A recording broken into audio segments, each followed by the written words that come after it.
बिस्मिल्लाहिर्रहमानिर्रहीम। अस्सलाम वालेकुम। आज जो मैं आपके लिए रेसिपी लेकर आई हूँ उसका नाम है आलू बुखारे की चटनी। बहुत ही आसान और मिनटों में तैयार हो जाती है। चलिए अब अपनी रेसिपी को शुरू करते हैं। तो आलू बुखारे की चटनी बनाने के लिए मैं सबसे पहले देचकी में 2 गिलास पानी है वो ऐड कर रही हूँ। अब इसमें मैं 1 कप ये खुश्क आलू बुखारा है, इसको मैंने वॉश कर लिया था, वो ऐड कर रही हूँ। इसको अच्छे से मिक्स करेंगे और पानी में बॉयल आने देंगे। यहाँ पर पानी में बॉयल आना शुरू हो गया है। अब मैं इसको मीडियम फ्लेम पर कवर करके 5 से 10 मिनट के लिए कुक करूँगी। यहाँ पे आलू बुखारे जो है वो सॉफ्ट हो चुके हैं और पानी भी इसका काफ़ी हद तक खुश्क हो गया है। अब मैं इसमें 2 से 3 चुटकी नमक वो ऐड करूँगी,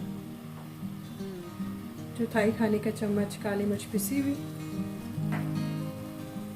1 खाने का चम्मच चारों मग्स यानी कि मेलन सीड्स,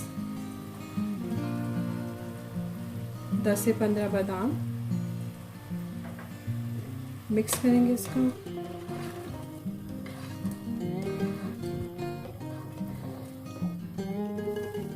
एक कप चीनी वो ऐड कर देंगे, अच्छे से मिक्स करेंगे।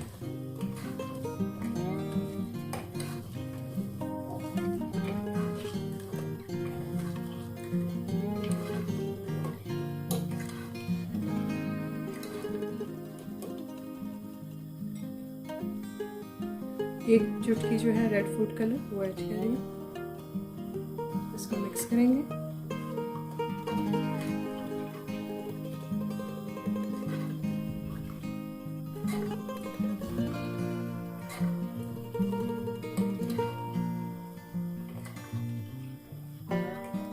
तो इसको मीडियम फ्लेम पे 5 मिनट के लिए कुक करेंगे ताकि जो मैंने इसमें शुगर ऐड की है उसका जो शीरा है वो थिक हो जाए। आलू बुखारे की चटनी बिल्कुल तैयार है। फ्लेम को ऑफ करके इसको ठंडा करके फिर इसको सर्विंग बाउल में हम शिफ्ट करते हैं। हमारी आज की रेसिपी आलू बुखारे की चटनी बिल्कुल तैयार है।